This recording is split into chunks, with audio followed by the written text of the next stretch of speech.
Bonjour bien-aimés dans le Seigneur, que l'Éternel vous bénisse partout où vous nous suivez dans notre série d'enseignements sur comment écouter Dieu au travers, dans sa présence, au travers les différentes voies et langages de l'Esprit. Le Saint-Esprit utilise des langages spirituels pour nous communiquer la pensée de Dieu. Et en tant que chrétiens, nous devons commencer à développer dans notre vie de prière l'écoute de Dieu ou l'écoute de sa voix. Nous avons parlé dans notre introduction que le Saint-Esprit utiliserait plusieurs langages spirituels pour nous communiquer sa pensée, mais dans cette série d'enseignements, je veux me focaliser sur cette voix majeure que le Saint-Esprit utilise pour parler à tout croyant. Vous n'avez pas besoin d'être un prophète pour que le Saint-Esprit vous parle et vous communique la pensée de Dieu, car Dieu veut communiquer avec chacun de ses enfants. J'ai été buté dans la même... J'ai eu le même problème lorsque je fus un jeune dans la foi, parce que je voyais que c'était un merveille d'écouter la voix de Dieu lorsqu'on priait. Et pourtant, je n'arrivais pas à comprendre et à saisir les voix par lesquelles le Seigneur me parlait. Et dans cette série d'enseignements, je commençais à vous parler premièrement de la voix du cœur, que le Saint-Esprit parle à chaque croyant au travers son cœur. La Bible dit dans le livre de Philippiens chapitre 4, versets 6 et 7, « Ne vous inquiétez de rien, en toute chose faites connaître vos besoins à Dieu par des prières et des supplications et des actions de grâce, et la paix de Dieu qui surpasse toute intelligence gardera vos cœurs en Christ. » Lorsque nous avions appris à prier le Seigneur et à s'attendre à écouter sa voix, le Seigneur nous donnera toujours ses réponses au travers de nos cœurs. Et il est important de garder nos cœurs plus que toute chose, comme le dit le livre de Proverbes, et de toute forme d'impureté, de toute forme de stress, d'inquiétude, de découragement, et ne pas avoir un cœur offensé, un cœur abattu, pour permettre à ce que le Saint-Esprit vous communique sa pensée aisément. La deuxième voie par laquelle le Seigneur nous communique sa pensée, nous parle lorsque nous prions, lorsque nous intercédons, c'est par les Écritures. Et cela est très important. Le Saint-Esprit nous parlera toujours par les Écritures. Il y en a beaucoup des enfants de Dieu qui ont négligé et méprisé les Écritures. Beaucoup de chrétiens de nos jours prient beaucoup sans la Bible, prient beaucoup sans les Écritures. Je prie que tu restaures la Bible au milieu de ta vie de prière. Il est impossible de développer l'écoute de la voix de Dieu sans les saintes Écritures ou les Écritures. La Bible déclare que toute Écriture est inspirée de Dieu, utile pour corriger, instruire, édifier, afin que l'homme de Dieu soit prompt à toutes bonnes œuvres. En tant que serviteur de Jésus-Christ, tu ne peux pas devenir un véritable serviteur de Jésus-Christ si tu n'as pas développé l'écoute de la voix de Dieu. Et l'une des voies par lesquelles le Seigneur nous parle, c'est par les Écritures. Et il est très important de comprendre que la plus grande qualité d'un serviteur de Dieu, ce n'est pas d'abord la capacité de prêcher, mais c'est la capacité d'écouter. Un véritable serviteur de Dieu doit être capable d'écouter la voix de son Dieu pour faire sa volonté. Voilà pourquoi dans l'ancienne alliance, les esclaves, on les perçait l'oreille. Pourquoi? Pour qu'il soit toujours à l'écoute de son maître. Lorsque nous sommes à l'écoute de Dieu, nous sommes véritablement ses serviteurs et Dieu nous parle et nous parlera toujours par les Écritures. Alléluia. Gloire au Seigneur. Nous allons lire quelques textes au début de cet enseignement pour nous aider à comprendre comment Dieu nous parle par les Écritures. Romains chapitre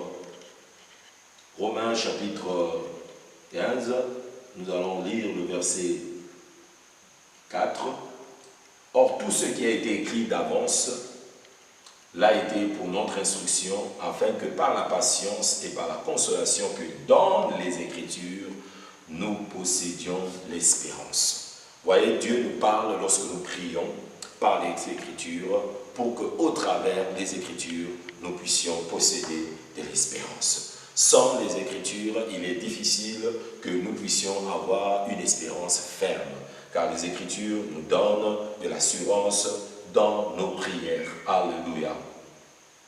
La Bible dit aussi dans Romains au chapitre 1er au verset 2, qui avait été promis, c'était le salut qui a été promis auparavant de la part de Dieu par ses prophètes dans les Saintes Écritures. Même le salut que nous avons en Jésus-Christ nous a été promis par les Écritures.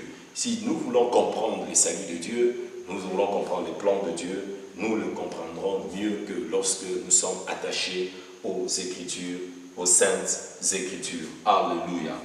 Remarquez dans le livre de Luc chapitre 24 au verset 32, il est dit, et ils se dirent l'un à l'autre, notre cœur ne brûlait-il pas au-dedans de nous lorsqu'il nous parlait en chemin et nous expliquait les Écritures. Jésus-Christ ressuscité, expliqué à ses disciples, ça ce sont les disciples d'Emmaüs, alléluia, le plan de Dieu au travers les Écritures. Vous voyez, quand Dieu nous parle, il utilise les Écritures pour nous communiquer sa pensée, nous communiquer son plan. Alléluia. La Bible dit dans Luc chapitre 24, 45, lorsqu'il leur ouvrit l'esprit afin qu'ils comprirent les Écritures. Jésus-Christ a ouvert l'esprit à ses disciples pour qu'ils puissent comprendre les Écritures. Pourquoi Jésus s'est appuyé, alléluia, à ouvrir, à expliquer à ses disciples, bien que ressusciter les Écritures, parce que les Écritures, les Saintes Écritures sont très très importantes pour saisir la pensée de Dieu, le plan de Dieu pour notre vie, le plan de Dieu pour notre monde. Amen. Et je prie de plus en plus l'Église de revenir dans la lecture, dans l'étude des Écritures saintes. Il est très important. Alléluia. Chaque fois que nous voulons écouter Dieu dans une situation, nous devons recourir dans les Écritures saintes. Car Dieu nous donnera toujours un verset, il nous donnera toujours une parole s'il veut diriger notre destinée. Comment écouter Dieu au travers des Écritures? Il y a au moins 4 voies que nous pouvons entendre la voix du Saint-Esprit au travers des Écritures. C'est vrai que plusieurs personnes déclarent que la lettre tue. Alléluia. Ce n'est pas les Écritures qui tuent. La lettre tue, mais c'est l'Esprit qui vivifie. Derrière chaque parole, chaque Écriture, il y a une voix du Saint-Esprit. Alléluia. Celui qui a inspiré les Écritures, qui parle. Alléluia. Et il est important de comprendre comment le Saint-Esprit, derrière les Écritures, parle. Alléluia. Nous ne pouvons pas interpréter les Écritures par notre propre théologie, notre propre autorité. Nous avons besoin de la prière. Les hommes et les femmes qui ne prient pas lorsqu'ils lisent la parole de Dieu, ils auront du mal à comprendre et à saisir l'Esprit qui a inspiré les Écritures. Voilà pourquoi il y a 4 voies où le Saint-Esprit utilise souvent pour nous communiquer. La première voie, c'est la lecture. Lorsque nous lisons la parole de Dieu, le fait de le lire simplement, nous permettons au Saint-Esprit de nous communiquer la pensée de Dieu. Vous voyez, lorsque tu es faible dans la lecture de la parole de Dieu, il te sera difficile de voir le Saint-Esprit commencer à te révéler les voies de Dieu. Le Seigneur veut te parler dans les problèmes les plus particuliers de ta vie, mais il utilisera le temps de la lecture de la parole de Dieu. Je t'encourage à commencer à lire la Bible, à commencer à prendre un temps pour la lecture simplement. Le simple fait de lire la parole de Dieu va t'aider à commencer à saisir la pensée de Dieu. Alléluia. Je veux vous dire, la Bible déclare, Matthieu chapitre 21 au verset 42, il est dit, Jésus leur dit, n'avez-vous jamais lu dans les Écritures, n'avez-vous jamais lu dans les Écritures, la pierre qu'ont rejeté ceux qui bâtissaient est devenue la principale de l'angle, c'est du Seigneur que cela est venu et c'est un prodige à nos yeux. Et je voudrais vous montrer que dans ce passage déjà, le Seigneur, pour commencer à démontrer à ces hommes, à ces femmes qui ne comprenaient pas la pensée de Dieu, il leur ramène d'abord dans leur coutume de lire les Écritures. N'avez-vous jamais lu? Pour la plupart des Juifs, lire les Écritures faisait partie d'une vie ou une discipline quotidienne. Et j'aimerais aussi encourager nous qui sommes dans la foi chrétienne de faire de la lecture de la parole de Dieu une discipline personnelle. Cherche à avoir un temps précis où tu lis la parole de Dieu. Prends un programme où tu lis la parole de Dieu. Et tu peux le lire de manière méthodologique, c'est-à-dire tu peux lire l'Ancien Testament. Chaque jour, tu prends un chapitre que tu lis. Et bien aimé dans le Seigneur, même si aujourd'hui cette écriture que tu as lue ne te dit rien ou ne te communique rien, mais le fait de l'avoir lu, alléluia, permet au Saint-Esprit d'imprimer quelque chose dans ton âme et dans ton esprit. Et il y a une puissance dans les Écritures, il y a une puissance dans la parole de Dieu. La Bible dit dans Jean chapitre 6, verset 63, alléluia, les paroles que je vous ai dites, elles sont vie et esprit. Lorsque nous lisons la parole de Dieu, il y a une vie, alléluia, qui est imprimée dans notre âme, il y a une vie qui est déposée dans notre esprit, et il est très important, ceux qui lisent beaucoup la parole de Dieu verront toujours leur esprit être chargé, alléluia. C'est vrai que nous pouvons lire la parole de Dieu sans le comprendre, mais il est important d'abord de commencer à le lire. Comment le Saint-Esprit va commencer à t'expliquer quelque chose si tu ne l'as jamais lu.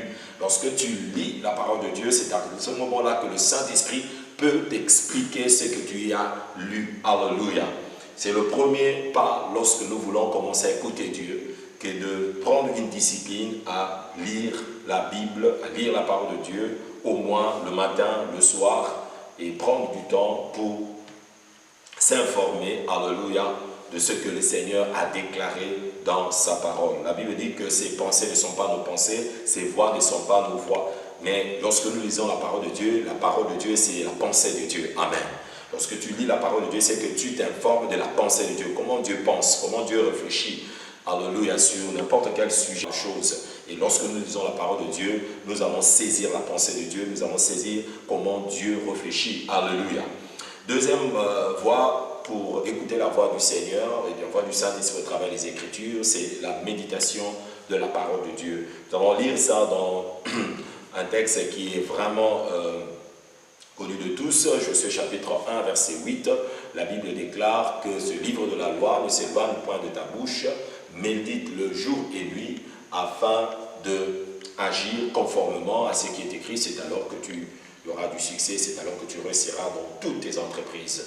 Vous voyez que Dieu lie, alléluia, le succès à la méditation de sa parole.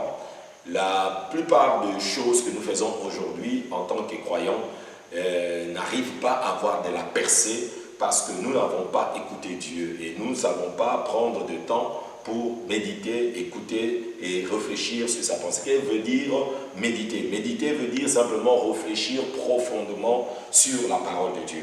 Nous ne devons pas simplement lire la parole de Dieu parce que nous pouvons lire la parole de Dieu et ça, ce n'est juste qu'un premier escalier lorsque nous voulons écouter le Seigneur. C'est vrai que nous pouvons lire la parole de Dieu et saisir la pensée de Dieu, mais il n'y a pas seulement la lecture, il y a la méditation. La méditation veut dire que nous restions devant la parole de Dieu pour réfléchir sur ce que Dieu nous dit, sur ce que les Écritures nous disent. Et ça, c'est très important de commencer à réfléchir sur ce que les Écritures nous révèlent ou les Écritures nous disent. Et ça, c'est très important lorsque nous commençons à réfléchir profondément sur les Écritures, à les examiner, à réfléchir. Cette méditation nous amènera toujours à découvrir certaines vérités. Et c'est très important que de ne pas simplement lire la Bible, mais de méditer, de réfléchir, de se poser des questions. Qu'est-ce que ce verset me dit? De quelle manière ces versets peuvent s'appliquer dans ma vie? Comment est-ce que je peux pratiquer ce que les Écritures m'instruisent pendant que je suis en train de le lire? Il est important de monter à cette dimension. Alléluia. Psaume chapitre 1, verset 1 à 2, la Bible déclare « Heureux l'homme qui ne marche pas selon le conseil des méchants et qui ne s'assied pas en compagnie de moqueurs, mais qui trouve au contraire sa joie dans la loi de l'Éternel. Il le médite jour et nuit. Il est comme un arbre planté près du courant d'eau et dont le feuillage ne flétrit point. Il porte son fruit en sa saison. » Nous croyons que lorsque nous méditons la parole du Seigneur, il est possible que l'Esprit du Seigneur nous véhicule la vie des dieux. Amen. Et nous conduise à comprendre ce que Dieu veut que nous puissions faire et nous révèle sa vérité. Nous devons écouter la voix du Seigneur et nous attendre à écouter la voix du Seigneur lorsque nous prions, lorsque nous intercédons, lorsque nous sommes en face d'une situation, nous avons besoin d'une direction divine. Nous devons nous attendre à écouter la voix du Seigneur au travers de l'étude de la parole de Dieu. Étudier la parole de Dieu veut dire examiner. Examiner la parole du Seigneur. C'est prendre un sujet donné et commencer à parcourir dans les Écritures pour voir comment est-ce que Dieu, dans de pareilles circonstances, a dû réagir et comment est-ce que Dieu travaille dans telle circonstance. Vous savez, Dieu a toujours des méthodologies qu'il utilise, il a des voies, des manières de faire. Et lorsque nous étudions dans les Écritures, imagine-toi que tu es en pleine pauvreté et que tu veux t'en sortir de la pauvreté. Tu peux prendre dans les Écritures, étudier les temps des crises qu'il y a eu dans les Écritures et comment est-ce que Dieu a intervenu. En étudiant cela peut te procurer des principes, des voies, alléluia, qui vont t'instruire pour comprendre comment est-ce que Dieu répondrait à ta situation. Alléluia. Il est l'Éternel qui ne change pas. Malachie 3,6. Il est le même hier, aujourd'hui, éternellement. Jésus-Christ n'a pas changé. Et si tu veux être touché par le Seigneur, d'une manière ou d'une autre, tu n'auras qu'à étudier les Écritures pour découvrir la pensée de Dieu, la voix de Dieu. Et c'est comme ça que tu vas commencer à marcher dans une foi assurée. Beaucoup de chrétiens aujourd'hui, de plus en plus, ne développent pas l'étude de la parole de Dieu. Actes chapitre 17, verset 11, la Bible nous parle des chrétiens de Bérée. Ces chrétiens avaient une particularité parce qu'ils examinaient les Écritures. Ils ne avalaient pas tout. Il est très important dans la marche chrétienne de ne pas tout avaler. Parce qu'une réalité peut être vraie dans une circonstance et fausse dans une autre. Lorsque tu marches avec le Saint-Esprit, ce que Dieu fait avec mon frère n'est pas nécessairement ce que Dieu veut faire avec moi. Et ce que Dieu valide dans la vie d'un autre, ce n'est pas nécessairement ce que Dieu valide dans ma vie. Lorsque je lis les Écritures, je comprends que sur chaque tribu d'Israël, Dieu avait annoncé par la bouche du prophète Moïse une bénédiction particulière. Chaque tribu avait une parole particulière. Lorsque nous commençons à rechercher la voix du Seigneur, nous devons être très attentifs pour comprendre ce que l'Esprit dit, alléluia, aux églises, ou ce que l'Esprit dit aussi à ta vie. Parce que le Saint-Esprit a une parole particulière qu'il te donne à toi, et cette parole, tu ne peux l'avoir que lorsque tu as appris aussi à examiner les Écritures. Alléluia. Examiner les Écritures veut dire simplement rassembler des connaissances sur un sujet. Lorsque tu veux décider ou faire quelque chose avec Dieu et comprendre sa voix, rassemble des connaissances sur ce sujet. Alléluia. Et ne valide pas tout parce que le Seigneur veut que nous puissions dominer par la connaissance. Il est écrit dans le livre de Osée chapitre 4 verset 6 que mon peuple périt parce qu'il manque la connaissance. Lorsque nous commençons à étudier la parole de Dieu, nous rassemblons des connaissances sur un sujet et ça c'est très important, c'est un niveau plus élevé. Nous arrivons à enlever le faux, nous arrivons à discerner le moins important et nous pouvons comprendre ce qui est mieux, ce qui est meilleur lorsque nous faisons une étude. Dans une étude, il y a comme une sélection de connaissances, il y a comme une examination de connaissances. Et c'est très important aussi, en tant que chrétien, de grandir dans l'étude de la parole de Dieu. Cherche à avoir un dictionnaire de la Bible, cherche à avoir différentes versions des Écritures. Des fois, nous lisons les Écritures dans une version et dans une autre version, nous lisons dans une version, nous saisissons une pensée. Mais si nous avons 2, 3, 4 versions de la même écriture, avec toutes les traditions, cela nous permet de percevoir la grande pensée du Seigneur sur un verset ou sur un sujet. Il est très important en tant que chrétien, non pas simplement d'avoir une version de la Bible, mais d'en avoir plusieurs, est très important pour faire des études bibliques. J'ai grandi dans une ville où, avant le réveil de l'église, avant que nous puissions avoir les églises dites de réveil ou les églises évangéliques, il y a eu un grand mouvement des sociétés missionnaires qui ont eu à placer des bons programmes, des études bibliques, des écoles.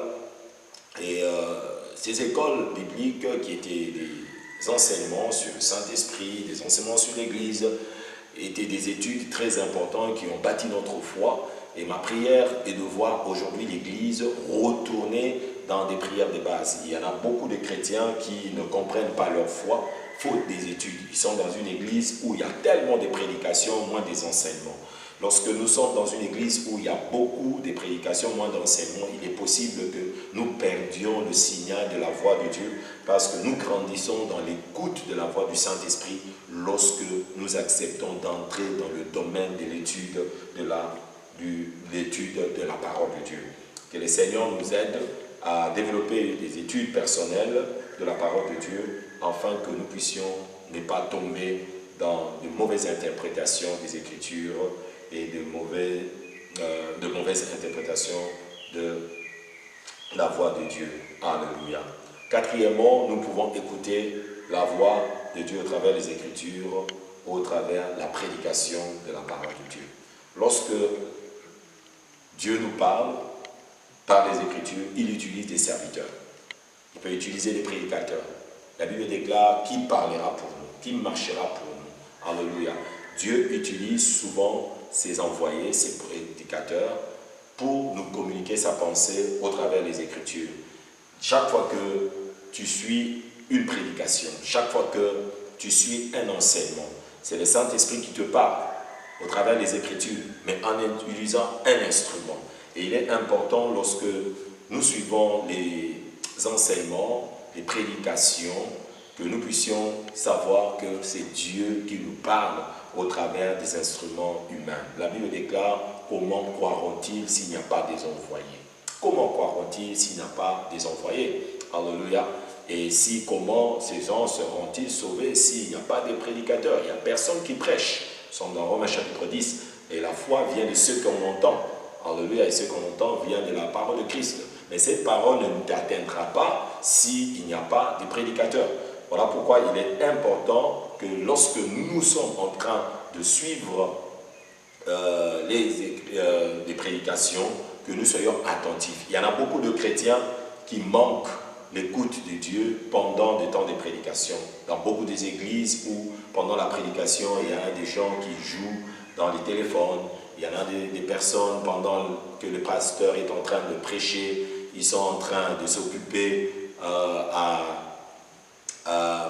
écrire peut-être ou à dessiner une photo d'une coiffure d'une sœur dans l'église, ou en train de design un modèle d'une sœur. J'ai vu dans une église où pendant la prédication, une sœur écrivait et on croyait qu'il était en train d'écrire le message et l'enseignement, mais la personne était en train de dessiner simplement le modèle qu'il avait vu dans un autre membre de l'église. Et il y a combien de nos églises aujourd'hui où il y a des chantres qui chantent et lorsque le temps de la prédication arrive, ils sortent de l'église. Pour eux, je fais mon travail, je chante et je loue. Comment tu peux écouter Dieu dans sa présence lorsque tu ne sais pas écouter une prédication? Lorsque pendant le temps de prédication, tu dors ou pendant le temps de prédication, tu disperses ton attention. Bien-aimés dans le Seigneur, Dieu nous parle au travers de ses envoyés, il nous parle au travers des prédicateurs qui nous prêchent la parole de Dieu. Lisons 1 Corinthiens chapitre 14, verset 6. Et maintenant, frères, de quelle utilité vous serais-je si je venais à vous parlant en langue, et si je ne vous parlais pas par révélation, ou par connaissance, ou par prophétie, ou par doctrine. Ça, c'est l'apôtre Paul qui parle de la supériorité de communiquer avec de l'intelligence, de prêcher, d'enseigner par rapport à la prière en langue. Il dit, si je viens parmi vous avec une parole, par une révélation. Vous voyez, lorsque un prédicateur parle, dans ce passage, lorsque un pasteur parle, un prédicateur parle, il vous apporte une révélation. Une prédication peut vous apporter une révélation qui peut vous ouvrir l'intelligence et saisir la pensée de Dieu. Une prédication peut vous apporter une connaissance que vous n'avez pas, de comprendre la voix de Dieu. Et c'est comme ça que lorsque nous suivons une prédication attentivement, nous pouvons en sortir avec de l'illumination, une ouverture d'intelligence et de sagesse. Et c'est très important. Lorsqu'on prêche la parole de Dieu, c'est une prophétie. Et quelle utilité serait-je si je ne viens pas avec une prophétie? Lorsqu'un prédicateur parle, comme l'apôtre Paul disait, je peux venir auprès de vous, de quelle utilité? Mais le prédicateur est utile parce qu'il peut t'apporter une prophétie. C'est-à-dire, dans la prédication, il y a une prophétie qui peut sortir, alléluia, et qui va inspirer ta vie, qui va inspirer ta destinée. Et il est important de suivre avec attention une prédication qui est prêchée par un pasteur ou par un homme de Dieu qui est roi, car la voix de Dieu est véhiculée par la prédication et l'enseignement de la parole de Dieu prêchée par ses serviteurs. Alléluia. Un prédicateur qui prêche la parole de Dieu, tu entendras la voix de Dieu, tu entendras la voix du Saint-Esprit te parler au travers d'une doctrine. Parce qu'il peut te parler et te communiquer une doctrine. La doctrine, ce sont des enseignements de base, ce sont des fondements sur quoi se pose notre foi chrétienne. Il y en a beaucoup de gens qui écoutent de voix étrangères. Pourquoi? Parce qu'ils ne comprennent pas la doctrine. Ils ne comprennent pas la voix de Dieu. La vérité dans la bouche du diable est un mensonge. Lorsque quelqu'un me donne une prophétie, et si je sais qu'il est dans une fausse doctrine, je ne fais pas cas de cette prophétie. Car je sais que toute prophétie qui sort dans la bouche du serpent est un mensonge qui détruira mon signal spirituel et mon écoute spirituelle. Le Saint-Esprit n'a pas besoin de me révéler. Le Saint-Esprit, s'il veut me révéler quelque chose, il utilisera ses serviteurs, ses prédicateurs, et il n'utilisera pas une femme ou un homme qui marche dans la divination, par exemple. Parce qu'il y en a aujourd'hui beaucoup qui travaillent qui consultent des esprits de mort et qui révèlent de réalités, mais qui ne sont pas de vérité. Parce que le Satan est incapable de parler la vérité. Il peut libérer des réalités, mais pas la vérité. Et lorsque une réalité est libérée, cette réalité ne servira de rien. Cette réalité ne sera pas utile à ta vie. Et même lorsque les esprits de mort révèlent par la divination des réalités de vie des hommes et des femmes au travers des messagers ou messagères de messagers ou de messagères de ténèbres ou des hommes et des femmes qui consultent des morts. La Bible dit, un peuple ne consultera-t-il pas son Dieu? Et il est important en tant que chrétien de comprendre que nous devons écouter la voix du Seigneur au travers la prédication, au travers l'enseignement. Et c'est dans des temps précieux où Dieu nous parle et Dieu nous communique sa pensée. Un chrétien mature prend toujours du temps à écouter la parole de Dieu attentivement, comme Lydie qui écoutait lorsque Paul lui parlait avec attention. Et Dieu permit à cette femme de comprendre les Écritures et de comprendre ce que Paul disait. La Bible déclare dans le livre de Luc au chapitre 4, à partir du verset 4, à partir du verset 8, verset 12, jusqu'au verset 18, vous allez comprendre que Jésus-Christ avait l'habitude d'aller dans le temple, dans la synagogue, et avait l'habitude de lire. Et il est important de comprendre, si Jésus, en tant que Fils de Dieu, lisait les Écritures, qui es-tu pour ne pas lire les Écritures? Il y en a tant de prophètes et tant de serviteurs aujourd'hui qui commencent à détruire l'autorité de la parole de Dieu et qui détruisent l'autorité de la Bible. Or, nous devons, en tant que chrétiens, reposer notre foi sur une fondation sûre. Et la fondation sûre, c'est les Écritures, la parole de Dieu, et nous devons l'incorporer dans notre vie de chaque jour et dans notre vie de prière. Un pasteur, un prophète, un serviteur de Dieu, un enfant de Dieu qui ne prend pas au sérieux les Écritures ne sera jamais un chrétien solide et ne sera jamais un chrétien capable de discerner la volonté de Dieu dans sa vie et dans n'importe quelle situation et circonstance de sa vie. La parole de Dieu, comme je l'ai dit, est la fondation sûre sur laquelle nous pouvons comprendre la volonté de Dieu. La connaissance des Écritures est indispensable et une arme efficace contre Satan et ses pièges. Et il est important pour nous de comprendre que Dieu nous parle au travers les Écritures. Que l'Éternel nous bénisse. Je veux prier pour toi, pour que le Seigneur te donne l'intelligence de comprendre les Écritures.